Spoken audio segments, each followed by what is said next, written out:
लाडकी बहीण योजना जेव्हा सुरू केली होती त्यावेळी त्या संदर्भातले काही निकष होते। त्या निकषाच्या आधारावर बहिणींना अर्ज करायला सांगितलं होतं आणि कागदपत्रांच्या पूर्ततेला वेळ लागेल म्हणून ही मुभा दिली होती की त्यांनी सेल्फ सर्टिफिकेशन करायचं, म्हणजे त्यांनी जे सांगितलं ते सत्य मानून आपण त्या ठिकाणी त्यांना लाडक्या बहिणीचा लाभ देणं सुरू केलं।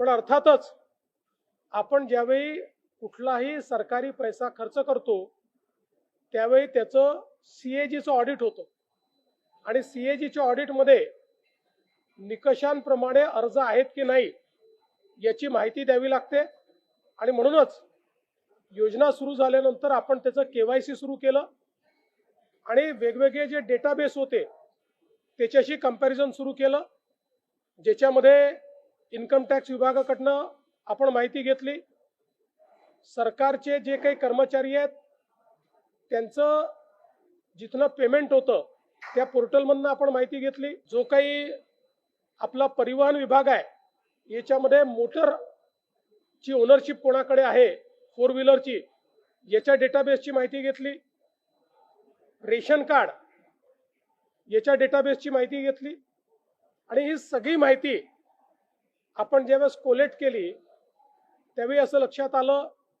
की 5 लाख लोक असे आहेत ज्यांच्या घरी सरकारी नोकरी आहे, 14,000 तर पुरुषच निघाले, जवळपास 10 लाख असे निघाले की ज्यांचं उत्पन्न 2.5 लाखापेक्षा जास्तीचं आहे।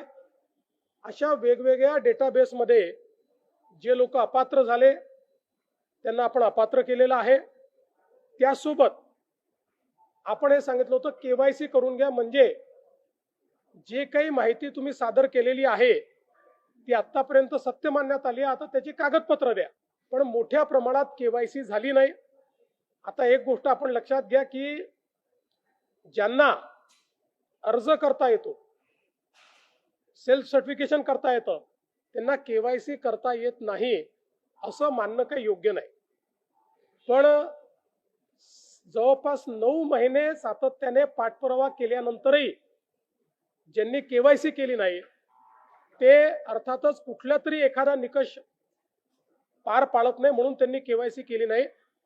आणि म्हणून हे जे काही आता या ठिकाणी जवळपास जे काही तुम्ही सांगितलं 60 लाख 80 लाख जो काही आकडा तुम्ही दिलेला असेल, तर ते लोक या योजनेच्या पात्रतेचे निकष हे पूर्ण करताना दिसत नाही। जवळपास 1,70,00,000 महिला, थोडं आकडा कमी अधिक असेल 3-4 हजार पण 1,70,00,000 महिला ज्या आहेत या निकष पूर्ण पार करतात, त्यांची केवायसी झालेली आहे, त्यामुळे त्यांना लाडक्या बहिणीचे पैसे मिळतच राहतील। ज्यांनी केवायसी केली नाही त्यांना आता आम्ही पैसे देणार नाही, पण त्यांना दिलेले पैसे आम्ही वसूलही करणार नाही। मात्र 14,000 ज्या पुरुषांनी पैसे घेतलेले आहेत त्यांच्याकडनं मात्र पैसे हे वसूल केले जातील। त्यामुळे नीट सायंटिफिक प्रोसेसने या सगळ्या गोष्टी केल्या आहेत आणि आजही यांच्यापैकी कोणी जर केवायसी करणार असेल तर आम्ही विंडो ओपन करायला तयार आहोत आणि त्यांना लाभ द्यायला तयार आहोत। आजही ज्यावेळेस आपण जेवढ्या लाडक्या बहिणींना लाभ देतो, देशातल्या कुठल्याही योजनेपेक्षा आजही सर्वात मोठी योजना ही महाराष्ट्राची आहे। आजही देशामध्ये एवढा लाभ 1,70,00,000 कुठलंच राज्य देत नाही जे महाराष्ट्र देत आहे।